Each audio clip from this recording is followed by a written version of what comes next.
President Trump also says a deal to reopen the Strait of Hormuz could come as soon as today or tomorrow. Trump, in fact, reports, in his words, a lot of progress as Iran and Oman hold talks focused on the mechanics of reopening that key shipping route. So let's break that down. Live now to CBS News correspondent Natalie Brand, standing by at the White House. Good to see you, Natalie. So what do we know about these talks between Iran and Oman? How close are we really to seeing a deal? Good afternoon, Reed. Well, the administration has suggested that news of a potential deal could be imminent. And as you noted, the president told reporters who are traveling with him out west that there has been a lot of progress. The Secretary of State, Marco Rubio, revealed yesterday that the U.S. has been involved in these ongoing negotiations between Iran and Oman over coordinating a route through the Strait of Hormuz, ultimately to reopen the Strait of Hormuz. And the latest reporting that CBS News has, according to sources in the region, is that tolls or service fees would not be part of the proposal. Yesterday, there was some reporting that under the emerging agreement, there would be service fees split by Iran and Oman. But again, that's been a deal breaker for the administration and also Middle East allies who are firm in saying they want a return to the status that the Strait of Hormuz was before this conflict began.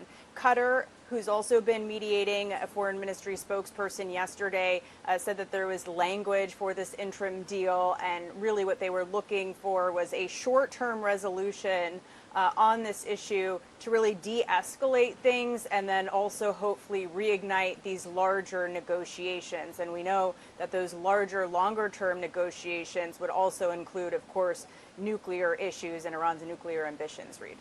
Well, as this drags on, it's no secret this has been a costly war. Of course, so much money spent on the war, not to even begin to mention the horrific toll on the loss of American soldiers here. But now we're learning something we didn't know before. Sources tell CBS News that the U.S. has used nearly all of its global stockpile of long-range precision missiles in the war with Iran. So yet another cost to talk about. What can you tell us about the reports that some weapons are virtually used up?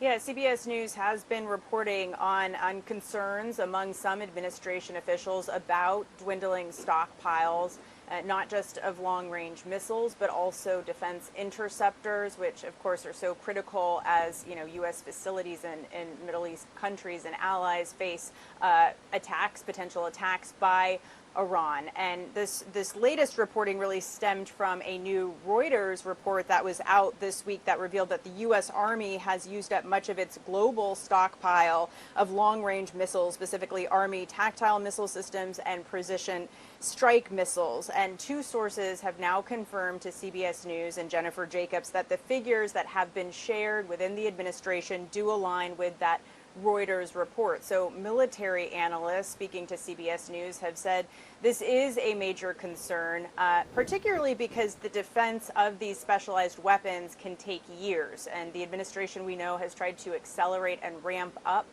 defense production. But again, this is something that takes a while to do.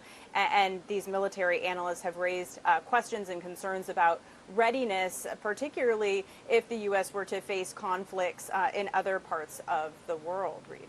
Natalie Brand, thank you so much, reporting live from the White House. Good to see you.